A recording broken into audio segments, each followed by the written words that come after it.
میں نے چھپ کر سب کچھ دیکھ لیا تھا. آپ تمام تفصیلات اور مقامات وغیرہ کی نشاندہی کر سکتے ہیں؟ ایک ایک بات کی. گڈ.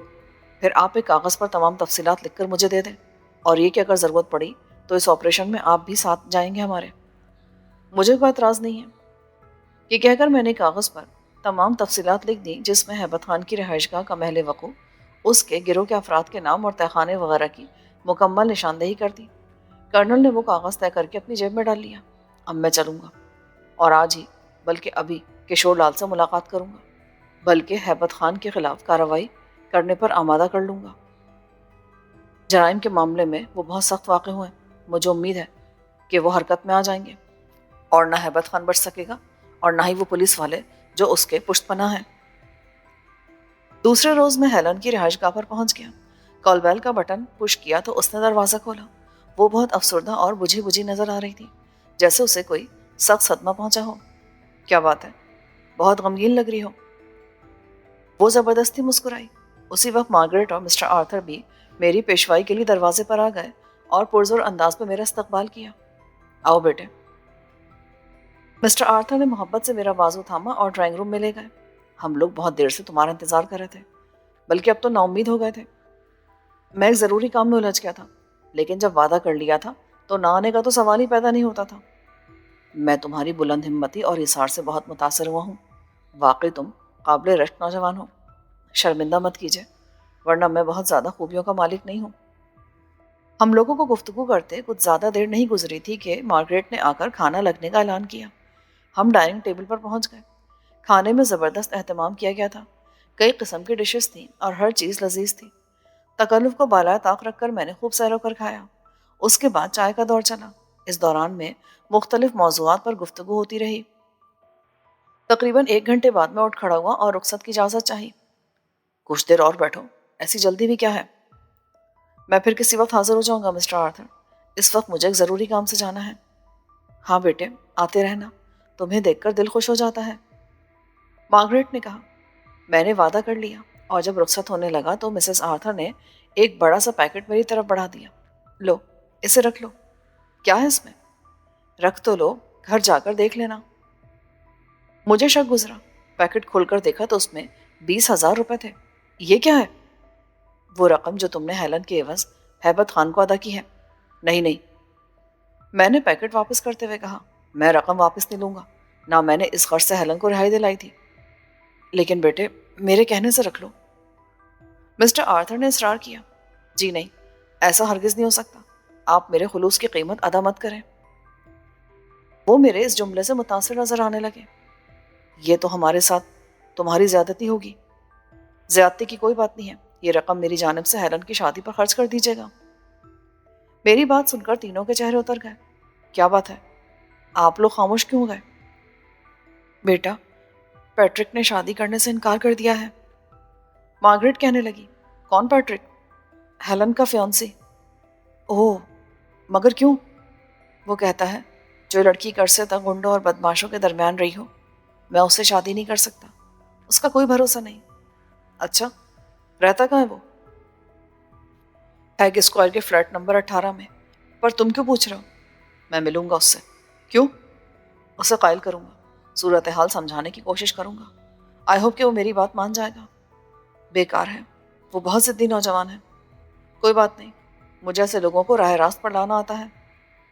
یہ کہہ کر میں نے انہیں خدا حافظ کہا اور باہر نکل آیا. پھر میں نے ٹیکسی پکڑی اور ہیگ اسکوائر کی طرف روانہ ہو گیا. فلیٹ نمبر 18 کے دروازے پر اطلاعی گھنٹی کا بٹن موجود نہیں تھا. میں نے آہستہ سے دستک دی تو ایک معقول سے نوجوان نے دروازہ کھولا. اس نے حیرت بھری نگاہ مجھ پر ڈالی، پھر انگریزی میں بولا. کس سے ملنا چاہتے ہیں آپ؟ مسٹر پیٹرک سے. میں ہی پیٹرک ہوں، فرمائیے کیا خدمت کر سکتا ہوں آپ کی؟ میں آپ سے کچھ بات کرنا چاہتا ہوں. اس بار ذرا تفصیلی نظر سے اس نے میرا جائزہ لیا. اندر تشریف لے آئیے. وہ مجھے ایک مختصر سے ڈرائنگ روم میں لے گیا اور بیٹھنے کا اشارہ کرتے ہوئے سوالیہ انداز میں بولا. جی فرمائیے. میں ہیلن کے سلسلے میں بات کرنے آیا ہوں. ہیلن کے سلسلے میں؟ آپ کا کیا تعلق ہے اس سے؟ میرا نام سکندر ہے، اور میں ہیلن کو ہیبت خان کے قبضے سے نکال کر لایا تھا. اوہ، تو آپ لائے تھے ہیلن کو وہاں سے؟ اس کے لہجے میں نشتر کی چبھن سی تھی. کسی مظلوم لڑکی کی مدد کرنا کوئی معیوب بات تو نہیں ہے. بالکل نہیں، بالکل بھی نہیں، میں تو آپ کی نیت پہ شبہ نہیں کر رہا۔ مجھے معلوم ہوا کہ آپ نے ہیلن سے شادی کرنے سے انکار کر دیا ہے۔ جی ہاں، مگر آپ کا ہمارے ذاتی معاملات سے کیا تعلق ہے؟ یقیناً یہ آپ کے ذاتی معاملات ہیں اور مجھے دخل اندازی کا حق نہیں پہنچتا۔ تاہم میں اتنا کہہ سکتا ہوں کہ ایک بھائی اپنی منہ بولی بہن کی طرف سے آیا ہے اور پرخلوص جذبات لے کر آیا ہے، اور وہ بھی بڑی امیدوں کے ساتھ۔ پیٹرک کے چہرے پر اب تک جو سختی کے آثار نظر آ رہے تھے ان میں کمی واقع ہو گئی۔ وہ نرم لہجے میں بولا، مسٹر سکندر، میں آپ کے جذبات کی قدر کرتا ہوں، لیکن آپ خود سوچیں، میں ہیلن پر کیسے اعتبار کر لوں؟ وہ اچانک غائب ہو گئی تھی۔ اب معلوم ہوا کہ وہ ہیبت خان کے قبضے میں تھی۔ ہیبت خان اول درجے کا جرائم پیشہ ہے، سارا شہر اسے جانتا ہے۔ کیا اس کی عزت محفوظ رہ گئی ہوگی؟ بتائیے، میں اسے کیسے قبول کر لوں؟ اس پر کیوں کر اعتبار کروں؟ بات اعتبار کی نہیں ہے دوست، اثار کی ہے، اور انسانیت تم سے اثار کا تقاضا کرتی ہے۔ تم یہ جانتے ہو کہ ہیلن اپنی مرضی سے ہیبت خان کے پاس نہیں گئی تھی۔ تم اس کی سابقہ زندگی کے بارے میں بھی بہت کچھ جانتے ہوگے کہ وہ کس کردار کی لڑکی تھی۔ بہت اچھی طرح، وہ ایک شریف اور پاک باز لڑکی تھی، مگر اب… ایک منٹ مسٹر پیٹرک، تم یہ بات تسلیم کرتے ہو کہ وہ پاک باز لڑکی تھی؟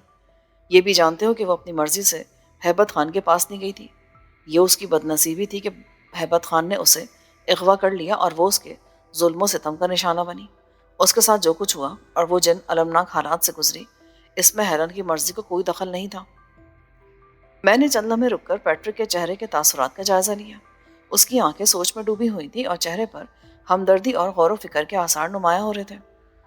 ہیلن قابل نفرت نہیں ہے، وہ قابل رحم ہے میرے دوست، ہمدردی کے مستحق ہے۔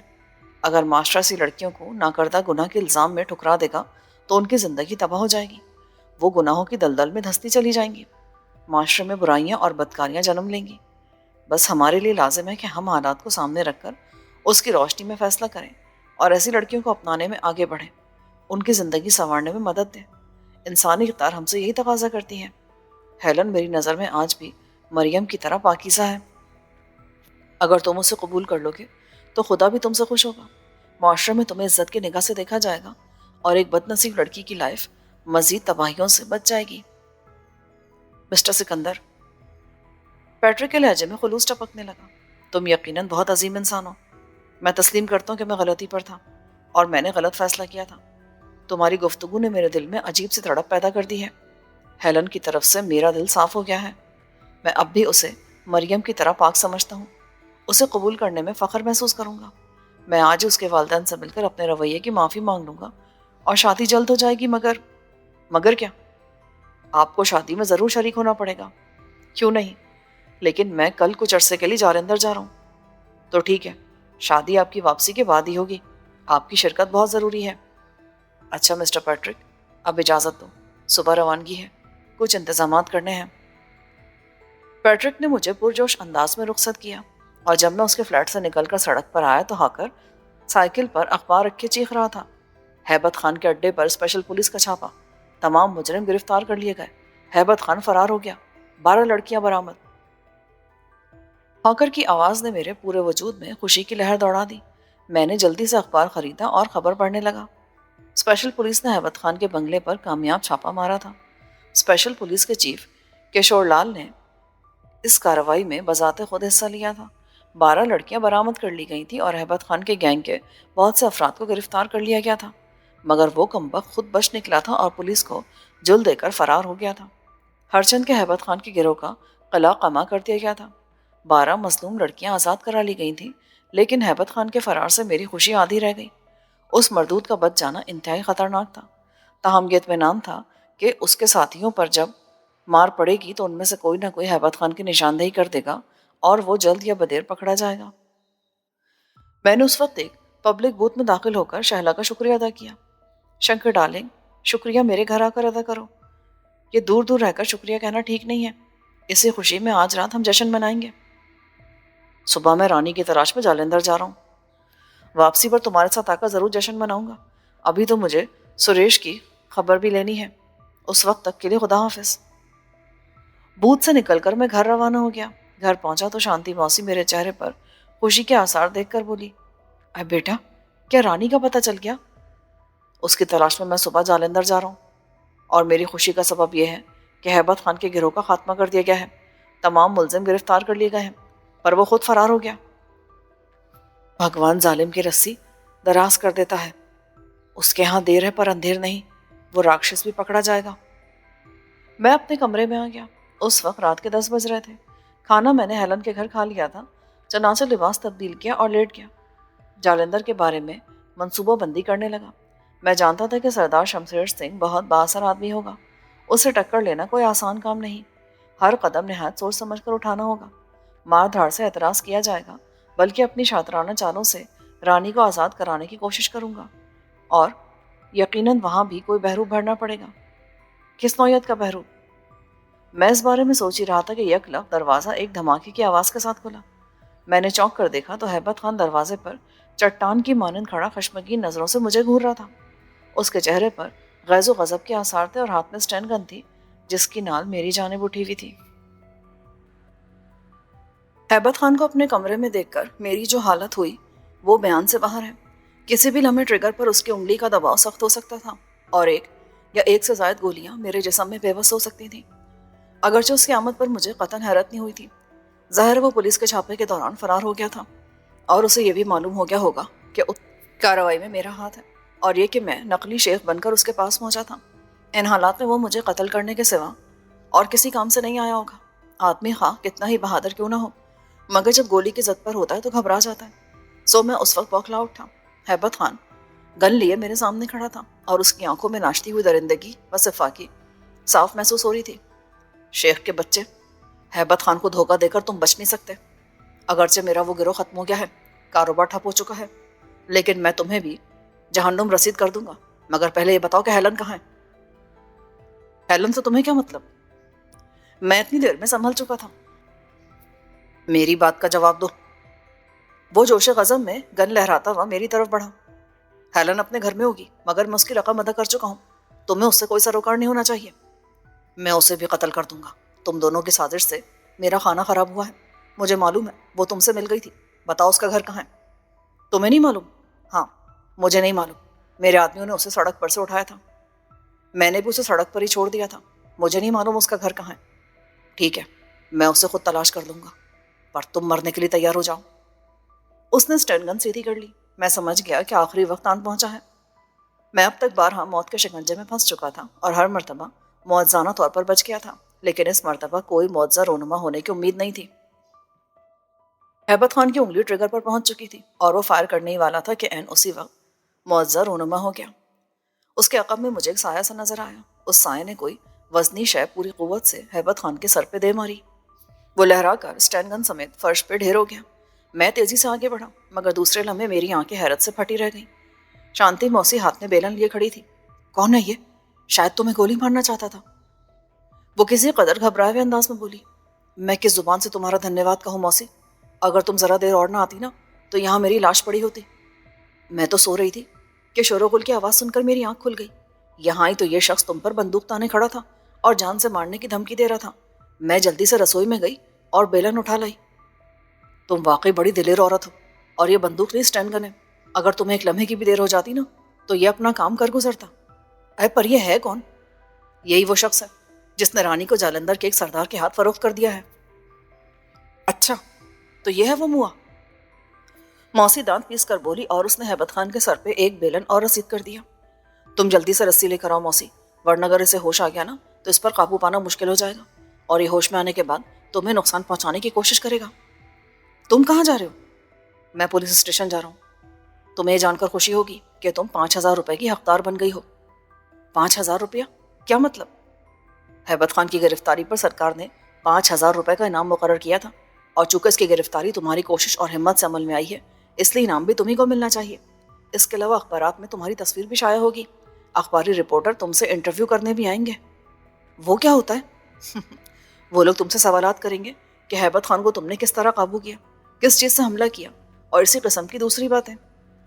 اسی وقت ہیبت خان کسمسایا اور میں جلدی سے اس کے سینے پر چڑھ بیٹھا، پھر موسی سے چیخ کر بولا، جلدی رسی لاؤ، یہ ہوش میں آ رہا ہے۔ موسی رسی لینے چلی گئی۔ میں نے اس دوران میں ہیبت خان کی کن پٹی پر 3-4 مکے رسید کر کے اسے دوبارہ بے ہوش کر دیا۔ موسی رسی لے آئی۔ ہم دونوں نے مل کر ہیبت خان کو مضبوطی سے کس کر باندھ دیا۔ میں تھانے جا رہا ہوں، اگر یہ ہوش میں آ جائے تو گھبرانا مت، میں بھی پولیس کو لے کر آتا ہوں۔ تم چنتا مت کرو، اگر یہ ہوش میں آئے تو ایسا بیلن کھینچ کے ماروں گی کہ 3-4 گھنٹے کے لیے کام سے جائے گا۔ میں تھانے کی طرف روانہ ہو گیا جو زیادہ دور نہیں تھا۔ میں سیدھا ڈیوٹی آفیسر کے کمرے میں پہنچا جو میز پر ٹانگیں پھیلائے ہنس ہنس کر کسی سے گفتگو کر رہا تھا اور قہقہے پہ قہقہ لگا رہا تھا۔ اسی دوران میں خشمگین نظروں سے اس نے 1-2 بار میری طرف دیکھا بھی، مگر گفتگو شاید اس قدر دلچسپ تھی کہ اسے میری طرف توجہ دینے کی فرصت ہی نہ تھی۔ کیا ہے؟ کون ہو تم؟ ریسیور رکھ کر اس نے قہر آلود نظروں سے مجھے گھورا۔ انسپکٹر صاحب جلدی چلیے، میں ایک مجرم کو باندھ کر آیا ہوں۔ ہوگا کوئی پاکٹ مار؟ جی نہیں۔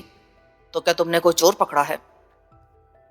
ارے جناب وہ چور وور نہیں ہے، میں ہیبت خان کے بارے میں بات کر رہا ہوں، جلدی چل کر اسے گرفتار کر لیجئے۔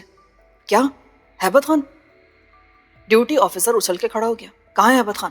کس نے پکڑا اسے؟ ایک بوڑھی عورت نے، شانتی نام ہے اس کا۔ بوڑھی عورت نے ہیبت خان کو پکڑ لیا؟ کیا بک رہے ہو؟ دماغ تو خراب نہیں ہوگا تمہارا؟ میں بالکل ٹھیک کہہ رہا ہوں، آپ کو میری بات پر وشواس کر لینا چاہیے۔ کدھر ہے وہ؟ میں اسے رسی سے باندھ کر آیا ہوں۔ تم؟ ہاں، آپ کو شک کیوں ہے؟ پلیز جلدی کیجئے، وہ بہت خطرناک مجرم ہے۔ وہ چند لمحے مجھے شک و شبے کے عالم میں گھورتا رہا، پھر نہ جانے کیسے اسے یقین آ گیا۔ اس نے جلدی جلدی چند سپاہیوں کو آواز دی اور کچھ دیر کے بعد پولیس کی جیپ موسی کے فلیٹ کی طرف بڑھ رہی تھی۔ میں پولیس کے ہمراہ کمرے میں پہنچا تو ہیبت خان ہوش میں آ چکا تھا اور خود کو اسیری سے آزاد کرانے کی ناکام کوششیں کر رہا تھا۔ وہ شانتی موسی کو بھی مغلظات سنا رہا تھا۔ موسی بھی خاموش نہیں تھی، اس کے ہاتھ میں ابھی تک بیلن تھا اور وہ ہیبت خان کو بے نقط سناتی جا رہی تھی۔ ڈیوٹی آفیسر حیرت سے چند لمحے یہ منظر دیکھتا رہا، پھر فوراً ہیبت خان کے دونوں ہاتھوں میں اس نے ہتکڑیاں ڈال دیں۔ شریمتی جی، آپ نے سفاک مجرم کو کیسے پکڑا؟ بیلن سے۔ بیلن سے؟ کیا مطلب؟ موسی نے اسے بیلن مار کر بے ہوش کر دیا تھا، مگر اس کے پاس اسٹین گن تھی، یہ کیسے قابو میں آیا؟ انسپکٹر صاحب، اگر آپ نے تاریخ پڑھی ہے تو معلوم ہوگا کہ بڑے بڑے بہادر معمولی لوگوں کے ہاتھوں زیر ہوئے ہیں، یہ کوئی تعجب کی بات نہیں۔ ہاں یہ تو ہے، پر یہ یہاں پہنچا کیسے؟ میں نے اصل واقعہ چھپاتے ہوئے کہا، یہ پناہ لینے کے لیے یہاں آیا تھا اور مجھے گولی مارنے کی دھمکی دے رہا تھا۔ اسی سمے موسی نے عقب سے اس کے سر پہ بیلن مار کے اسے بے ہوش کر دیا۔ بہت خوب خاتون، میں آپ کی ہمت و شجاعت کی داد دیتا ہوں۔ ہیبت خان کو گرفتار کرا کے آپ نے نہ صرف قانون کی سہایتا کی، بلکہ آپ کو سرکار کی جانب سے 5,000 روپے نقد انعام اور اعلیٰ کارکردگی کی سند بھی ملے گی۔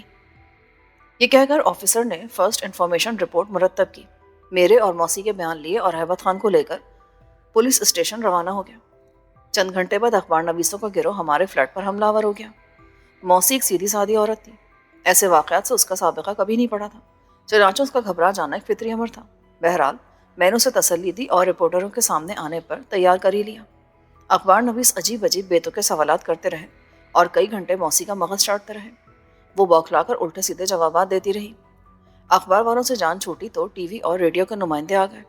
موسی کیمرے کے سامنے کبھی نہیں آئی تھی، وہ بری طرح بوکھلا گئی۔ بہرحال میری موجودگی سے اس کی ہمت بندھی رہی۔ ان لوگوں نے اس غریب کو کافی دیر پریشان کیا، غرض پورا دن اسی ہنگامہ آرائی کی نظر ہو گیا۔ اس واقعے نے تمہیں ہندوستان کی وزیر اعظم سے زیادہ شہرت دے دی ہے۔ شام کو ذرا فرصت ملی تو میں نے موسی سے کہا، اے بیٹا، میں تو تنگ آ گئی ہوں، بھگوان کے لیے اب کسی کو نہ آنے دینا، دروازہ بند کر دو۔ میں ہنس کر بولا، لوگ شہرت کے پیچھے جوتیاں ہاتھوں میں لے کر بھاگتے ہیں اور تم گھبرا رہی ہو؟ کوئی اور ہوتا نا تو خود کو بڑھا چڑھا کے پیش کرتا۔ نہ بابا نہ، میری ایسی کوئی آشا نہیں، میں تو سیدھی سادھی عورت ہوں، ان جھمیلوں میں کہاں پڑوں۔ موسی، ابھی بات ختم نہیں ہوئی، مجھے معلوم ہے کہ کمشنر ایک تقریب منعقد کر رہا ہے جس میں تمہیں بلایا جائے گا اور 5,000 کا چیک دیا جائے گا، ساتھ میں اعزازی سند بھی۔ ہائے رام، یہ لوگ تو میرے پیچھے ہی پڑ گئے، پر تمہیں بھی ساتھ چلنا ہوگا، اس موئی تقریب میں اکیلی ہرگز نہیں جاؤں گی۔ یہ لوگ ویسی اوندھی سیدھی باتیں کر کے مجھے بوکھلا دیتے ہیں، تم ساتھ رہو گے تو میرے دل کو ڈھارس رہے گی۔ ضرور میں تمہارے ساتھ چلوں گا، اپنے کپڑے وغیرہ ٹھیک کر لو، وہاں بڑے بڑے لوگ ہوں گے، تمہیں بہت عزت دی جائے گی، بہت مان سمان دیا جائے گا۔ ایک کمزور عورت کے ہاتھوں ایک مشہور و سفاک مجرم کی گرفتاری کوئی معمولی بات نہیں تھی، چنانچہ اگلے روز بمبئی کے تمام اخبارات نے اس خبر کو صفحہ اول پر نمایاں طور پہ شائع کیا۔ موسی کی تصاویر بھی چھاپی گئیں اور تبصرہ نگاروں نے اس کی ہمت و شجاعت کے واقعات بڑھا چڑھا کر بیان کیے۔ چند روز کے بعد کمشنر کی جانب سے ایک تقریب منعقد کی گئی۔ اگرچہ میں نے اس سرکاری تقریب کے لیے موسی کو پوری طرح تیار کر لیا تھا، تاہم اس پر گھبراہٹ طاری رہی۔ سب سے پہلے کمشنر نے تقریر کی، اس نے عوام کے قانون سے تعاون کرنے کے جذبے کو سراہا، پھر موسی کی تعریف اور تالیوں کی گونج میں 5,000 کا چیک اور اعزازی سند پیش کی. پھر موسی کو اپنے جذبات کا اظہار کرنے کے لیے مائک پہ بلایا گیا. اس غریب پر ایک وحشت طاری تھی. بوکھلائے ہوئے لہجے میں بمشکل شکریہ کہ وہ چند الفاظ کہہ سکی. پرانے ٹائپ کی عورت ان تکلفات و تقریبات وغیرہ سے کہاں واقف تھی. بہرحال تقریب سے نمٹ کر ہم گھر واپس آ گئے. موسی بہت خوش تھی. اسے شاید اتنا مان سمان جیون بھر کبھی نہیں ملا ہوگا. یہ تو ہو گیا، پر اب رانی کا کیا بنے گا؟ جب تک وہ واپس نہیں آتی مجھے چین نہیں ملے گا. اگر سرکاری تقریب کا مسئلہ نہ ہوتا تو میں اب تک کبھی کا جالندھر روانہ ہو چکا ہوتا. بہرحال کل شام کی فلائٹ سے روانہ ہو جاؤں گا اور رانی کے بغیر لوٹ کے نہیں آؤں گا. موسی میری کامیابی کی دعائیں کرتی ہوئی اپنے کمرے میں چلی گئی اور میں لاہ عمل مرتب کرنے میں مصروف ہو گیا. سوال یہ تھا کہ جالندھر پہنچ کر مجھے کیا اقدام کرنا چاہیے. شمشیر سنگھ کی تلاش کوئی دشوار طلب امر نہیں تھا. وہ ایک مشہور آدمی تھا اور اس کی رہائش وغیرہ کے بارے میں آسانی سے پتہ چلا جا سکتا تھا. اصل مسئلہ یہ تھا کہ شمشیر سنگھ تک رسائی حاصل کرنے کے لیے کیا طریقہ کار اختیار کیا جائے. ظاہر ہے وہ کوئی معمولی آدمی نہیں تھا. سیکرٹریوں اور خادموں کے ہجوم میں رہتا ہوگا. ایسے آدمی تک پہنچنا ذرا مشکل ہوتا ہے. مزید برآں اگر رسائی حاصل ہو جائے تو خود کو کس حیثیت سے متعارف کرایا جائے. سب سے بڑھ کر یہ کہ اگر تمام مراحل کامیابی سے طے پا جائیں تو رانی کو اس کے قبضے سے نکالنے کے لیے کیا ترکیب کی جائے، اور یہ کہ وہ کہاں ہوگی اور اس تک پہنچنا کس طرح ممکن ہوگا.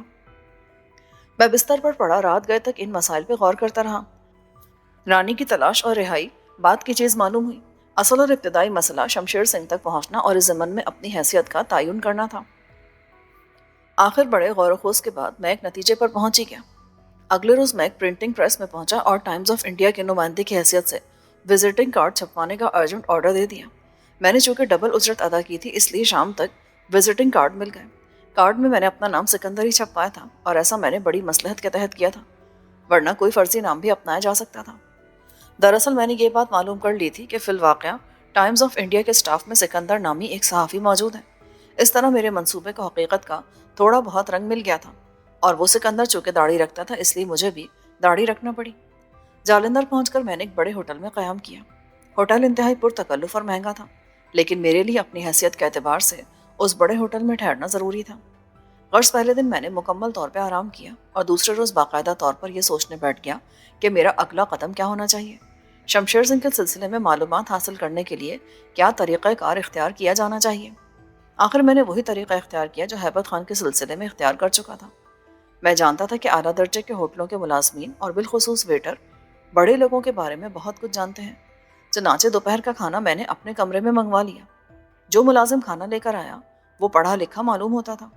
یوں بھی ہوٹل کے تمام ویٹر کم از کم میٹرک ضرور تھے اور انگریزی نہایت روانی سے بولتے تھے.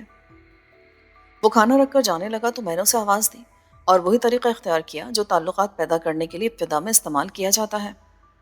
نام کیا تمہارا؟ مہندر ناتھ. اس سے پہلے تمہیں کہیں دیکھا ہے. تم کبھی بمبئی گئے ہو کیا؟ آدھی عمر بمبئی میں گزری ہے سرکار. میں وہاں تاج محل ہوٹل میں ملازم تھا. میں نے جو تکا مارا تھا وہ تیر ثابت ہوا. میں بھی بمبئی جاتا ہوں تو اکثر تاج ہوٹل میں ٹھہرتا ہوں. شاید تمہیں وہیں دیکھا ہوگا. خیر یہ بتاؤ ایک کام کر سکتے ہو؟ کیوں نہیں سرکار؟ وہ ہاتھ جوڑ کر بولا. ہم اسی سیوا کے واسطے تو ہیں. ہر قوم اور ہر عمر کا مال ملے گا آپ کو، بس حکم کیجیے. ارے یار تم غلط لائن پر چلے گئے. میں اس ٹائپ کا آدمی نہیں ہوں. میرا کام دوسری نوعیت کا ہے. تمہیں انعام بھی دوں گا. فرمائیے سرکار، میں ہر خدمت کے لیے حاضر ہوں. میں ٹائمز آف انڈیا کا نمائندہ ہوں. میں نے اپنا کارڈ اس کی طرف بڑھایا. یہاں سردار شمشیر سنگھ کا انٹرویو لینے کے لیے آیا ہوں. تم ان کے بارے میں کچھ بتا سکتے ہو؟ کیوں نہیں جناب. سردار شمشیر سنگھ بہت مشہور آدمی ہیں. جالندھر کے بہت بڑے جاگیردار ہیں. بچہ بچہ واقف ہے ان سے. ان کی رہائش گاہ کے بارے میں کچھ بتا سکتے ہو؟ ان کی ایک دو نہیں کئی حویلیاں ہیں. آج کل سردار صاحب دھرمپور میں ہیں. دھرمپور یہ کہاں ہے؟ شہر سے 3 میل کے فاصلے پر ایک قصبہ ہے جو سردار صاحب کی جاگیر میں شامل ہے. وہاں ایک بہت عالیشان عمارت تعمیر کرائی گئی ہے. سردار صاحب زیادہ تر وہیں رہتے ہیں. وہ حویلی سردار شمشیر سنگھ کی جنت ہے. جنت کیا مطلب؟ بڑے لوگوں کی بڑی بات ہے صاحب. سردار صاحب بڑے شوقین مزاج واقع ہوئے ہیں. ان کی عیاشوں کے قصے دور دور تک مشہور ہیں. ساز و آواز، شراب و کباب، کیا چیز نہیں ہے وہاں پر. اس کا مطلب ہے کہ مجھے انٹرویو کے لیے دھرمپور جانا پڑے گا. شوق سے جائیے، مگر سردار صاحب تک آپ کا پہنچنا مشکل ہے. کیوں؟ وہ پترکاروں سے دور بھاگتے ہیں. انٹرویو دینا تو پسند ہی نہیں کرتے.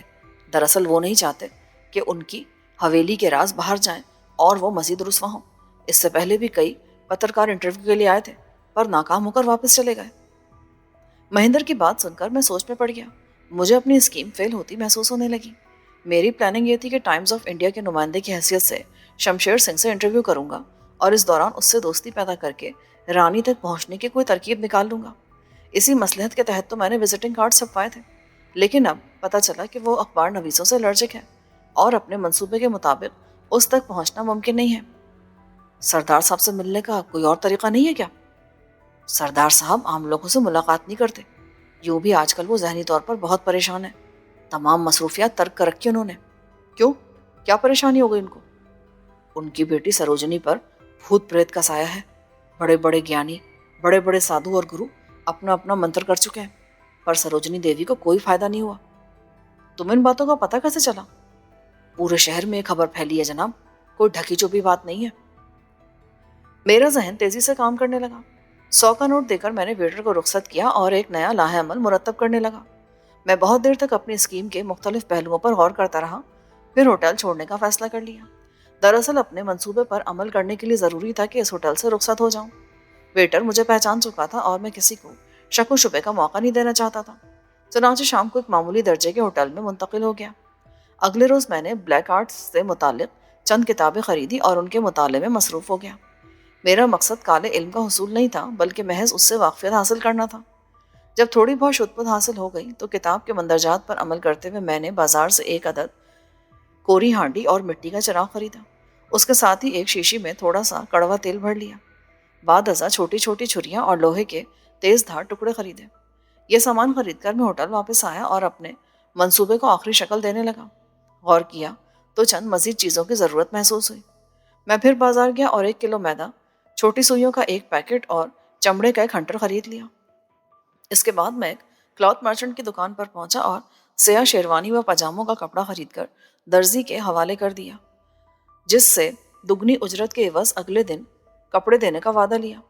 اس دوران میری داڑھی خوب بڑھ گئی تھی۔ چنانچہ ایک مسلمان باربر کی دکان پر پہنچ کر میں نے مولویانہ انداز میں داڑھی ترشوائی اور اب میں اپنے منصوبے پر عمل پیرا ہونے کے لیے پوری طرح تیار تھا۔